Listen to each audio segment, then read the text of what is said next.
St. Paul Public Schools, our students, our families, staff members in our community are experiencing something unprecedented. This is uncharted territory. And frankly, no one wants to be in this situation. The strike has caused fear and anxiety and uncertainty in just about everyone. And we know our students and our educators want to be in the classroom. We know our parents and our staff members and our leadership want students and educators to be in the classroom. To our students, I want to say we are sorry. You should be in the classroom. To our colleagues, all of our coworkers, I want to say we are sorry. Your talents and experience are best utilized serving students. And to our families, I also want to sincerely apologize and pledge that St. Paul Public Schools will continue to be responsible and accountable and focused on improving long-term student outcomes so that all of our students can succeed. I want to address now where we are in the process to get our educators back in the classroom. As you know, both parties ended talks at approximately 3 o'clock yesterday morning, and at that time the mediation process paused. The Bureau of Mediation Services is now ready to work with both SPPS and SPFE at the request of either. But saying you're available isn't enough to restart these important discussions. Saying you want to get back to mediation isn't enough. This isn't about wanting to do something. This is about bringing something substantial to the table. In order for discussions to begin again, one or both parties need to propose something new and different. The object is not to pick up where we left off. That has not yielded the results we want. I want to refer to something that Dr. Joe Gothard, our superintendent, said yesterday. He said, we need to come together and work based on where we can agree and strengthen where we are aligned. That is our pathway forward. At this time, there are no additional mediation sessions scheduled, but I can assure you, Dr. Gothard and his team, even as we speak, are working to get back into thoughtful mediation. Again, these are unprecedented times. However, that does not mean that facts change or should be compromised. Yesterday, SPPS began issuing layoff notices to all staff members. That does not mean people are going to be laid off. And let me clarify, we did not and we will not single out any particular group of employees for these notices. To provide additional details on that, I will introduce our Executive Director of Human Resources, Kenyatta McCarty. Good afternoon. I'm Kenyatta McCarty, the Executive Director for Human Resources.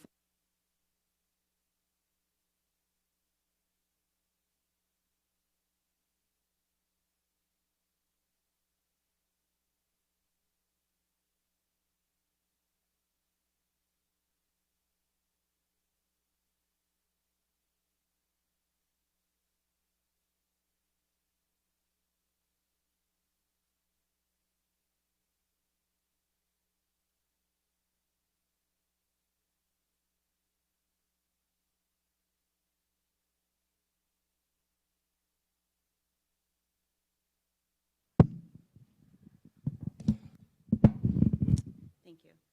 As I was saying, it's important for us to be able to communicate accurate and timely to our employees. There is a lot of care and concern for our employees of St. Paul Public Schools and our families and our students.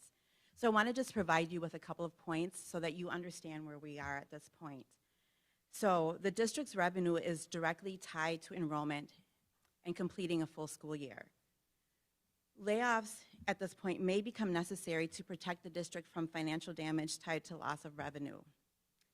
Before layoffs can take place, notice is required under the collective bargaining agreements for our employees. Where we are today, as a precaution, and just in case, in the event of a prolonged strike, the district sent layoff notices to all potentially affected employees yesterday. The district's hope is that both parties can come together to settle contracts before layoffs are necessary. It's our goal. It's important for us that we're able to settle these contracts before layoffs are necessary for our employees. That's what I have to say right now about layoffs. At this time, I would like to now open the floor for questions, and we can answer any questions that you have. Just before we get to questions, I want to make it clear, we believe our students and our educators belong in the classroom. We believe our students need and deserve support. That's never been in question. However, we must prioritize our spending. We have limited resources, and we need to place new investments where they are needed most. This is what SPPS believes in. This is what the Board of Education has demanded. And this is what SPPS has proposed as a responsible way to increase student support and remain accountable to our students, our families, and to the taxpayers of St. Paul. At this time, we'll entertain questions. Please identify yourself and the media organization that you represent.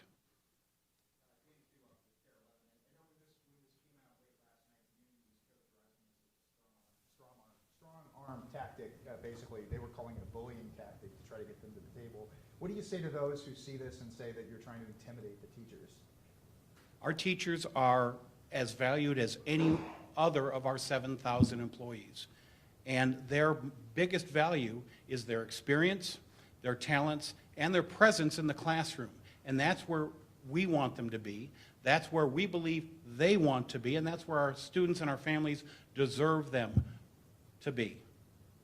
We've had more than 40 meetings since last May with members of SPFE, both in open mediation sessions, in open negotiation sessions, closed mediation sessions, and dozens of small groups to work on specific incidents.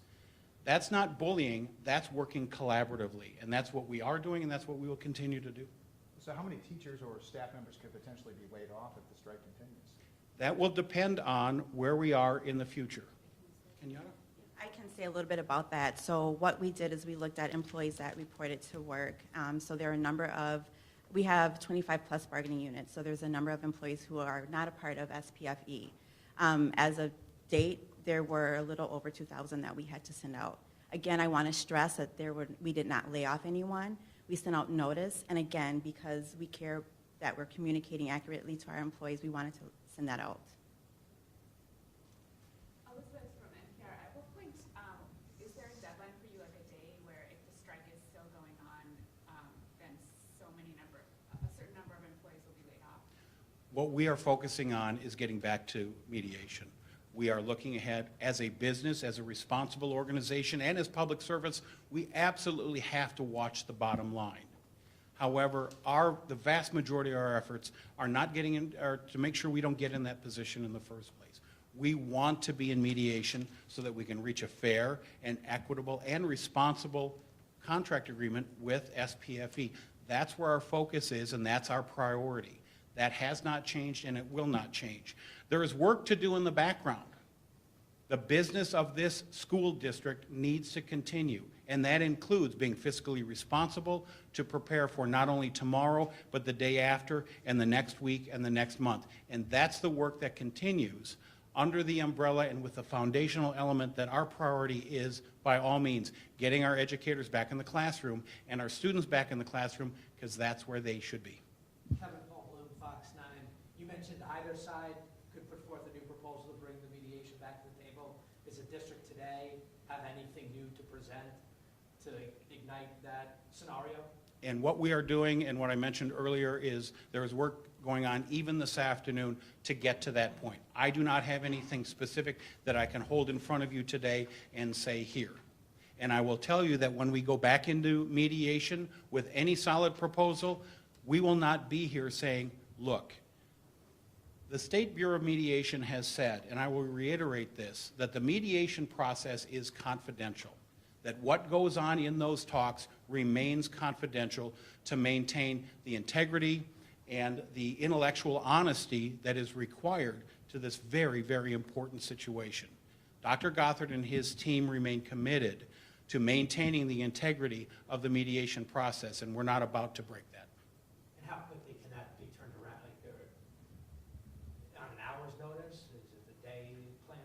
I will say this, in spite of my earlier comments, when we get to that point, and our goal is to get to that point, we will be able to meet immediately. And will there be school tomorrow in St. Paul? There will not be school for 37,000 students who attend St. Paul Public Schools tomorrow. And that alone is so hurtful, and it's difficult even to say those words. As a parent, I know this. I was born and raised in this great city, and I know how valuable my education was. So this affects people not just on paper and not just superficially. This is at the core of what communities do, and this is at the heart of what St. Paul Public Schools provide. This is a very serious matter, and we're taking it very seriously, and it hurts all of us. We want the pain to stop. We want our kids back in school. We want our educators providing the valuable experience that they have to these young people, and we want and we need to heal. And the sooner we can get to that point, the better for every single one of us.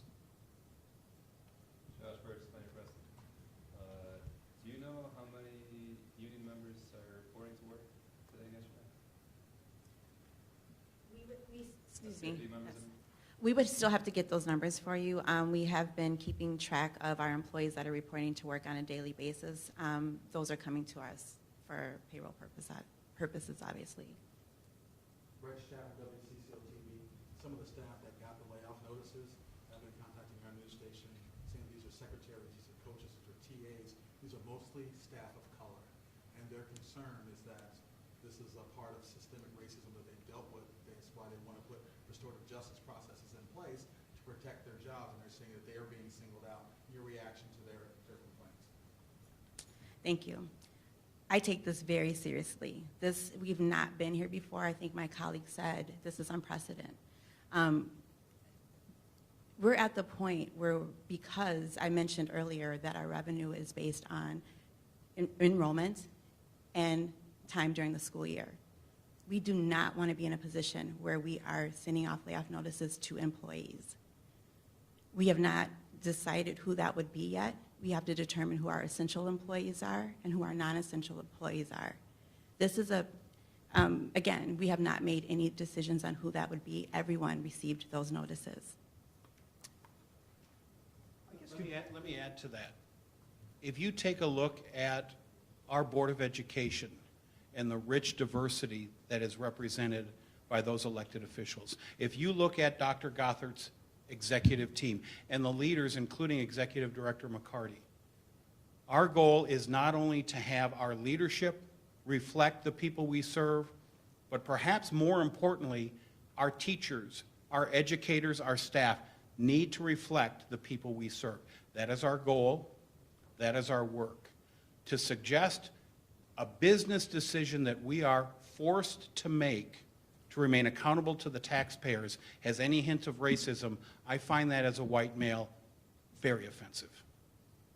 Could you explain for people out there specifically how the finances work? I mean, how much money could you be in the hole here? And explain that process for people out there that are wondering why the layoffs could potentially be necessary. What I can tell you is this is a day-by-day situation. As every day goes on, not only do our students not learn, not only do our educators not have the opportunity to share their rich talent and experience, but this district loses money. We don't have that student revenue. We are essentially going backwards financially. It's no secret that public education, especially in the city of St. Paul, is severely underfunded. That's an entirely different conversation. I can tell you that is why, for example, the Board of Education set parameters for wage increases for all of our staff. At no time have we proposed taking anything away from our educators. We are not freezing their pension. We are not cutting their wages. We are not reducing their numbers. We want to continue to support not only our valued educators, but all of our employees. So the Board of Education has authorized raises in wages for the next 2-year contract of 1.5% and 2%. And that is the proposal that is on the table. It's been the proposal that's been on the table for all of our collective bargaining units, and several of them have reached agreement under those parameters. The Board of Education has reiterated those remain the parameters, and those are the ones at which we are going to bargain in good faith with our colleagues in SPFE. Can you talk about the number of students and families that have been taking advantage of some of the programs like free meals and childcare, people that are signing up, people that are showing up to schools for meals and things like that? I can. As you know, we've had 24 meal sites open in St. Paul both yesterday and today, and they will remain open during the duration of this strike if, again, we can continue financially supporting that effort. These are meals offered at both breakfast and lunch 5 days a week to anyone age 18 or younger in the city of St. Paul at no cost to these people. Yesterday, we had approximately 80, we served 80 meals at breakfast. Today, on Wednesday, we served approximately 83 meals. Yesterday at lunch, we served approximately 120 meals at lunch, and today that was up above 140 meals at our 24 meal sites throughout the city. More information about our meal sites, those locations, and the transportation we are offering to those sites for our families is available on our website at www.spps.org.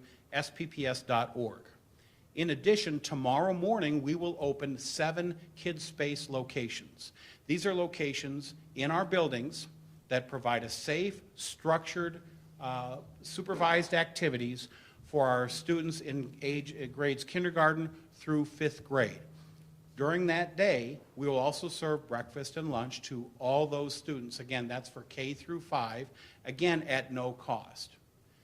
We've got hundreds and hundreds of registrations.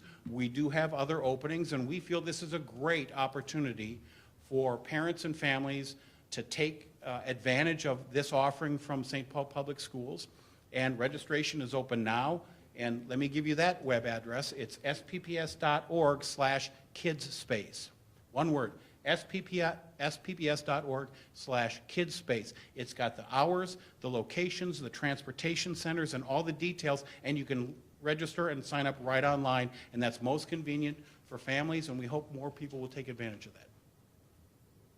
Other questions? University of Minnesota just canceled, suspended in-person classes. Is this something that St. Paul Schools is thinking about? If in the near future classes have to be canceled, will that affect negotiations? The COVID-19 virus, by definition, is a novel or new virus. It's something, again, that the world really hasn't seen. This is something we take very seriously, and what I can tell you is that all international field trips arranged through St. Paul Public Schools have been canceled out of an abundance of caution. Our student health and wellness team is doing a magnificent job and daily is in contact with both the Minnesota Department of Health, obviously taking direction and guidance with their partners at the Minnesota Department of Education, and also monitoring CDC guidelines and the World Health Organization. You know that earlier today, the World Health Organization declared COVID-19 a pandemic. We use the word unprecedented to talk about other items. This, again, is unprecedented and something we take very seriously. The health and wellness of our students, our families, our staff members, and our community is our highest priority. So we have teams of experts, both clinicians and other leaders, looking at this and studying this and meeting daily. The short answer to your question is we're going to do what's right to protect our students and their families and each other. And we are in a position to take steps. At the end of the day, it will be really up to our partners at the Minnesota Department of Health to make recommendations for school districts. And what that looks like and feels like, we don't know, but we are prepared. And we will obviously, and we've sent out communication to our staff.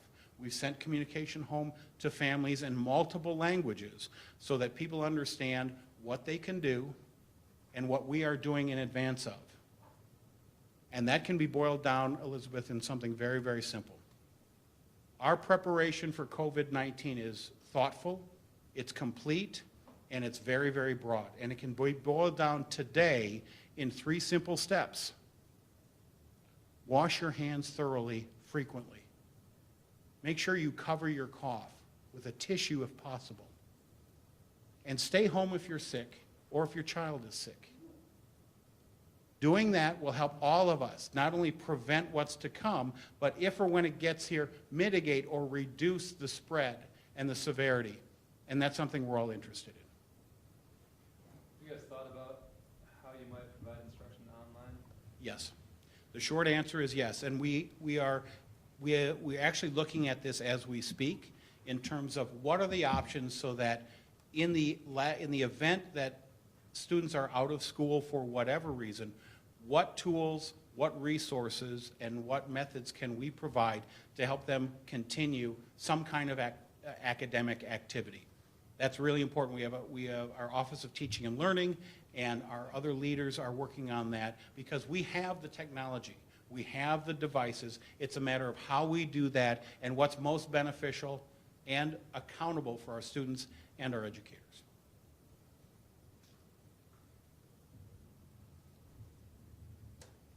Thank you so much for your patience. I am always available to answer questions, and our hope is we can provide additional briefings on a regular basis. Thank you so much for being here. And thank you to the families of St. Paul Public Schools who continue to put their trust in our school district. We know this is a challenging time. We know there's fear and anxiety and doubt. I can tell you from the bottom of our hearts, we are working to maintain that trust, to earn back the trust that may be lost during this process, and to move forward so that every single student can succeed.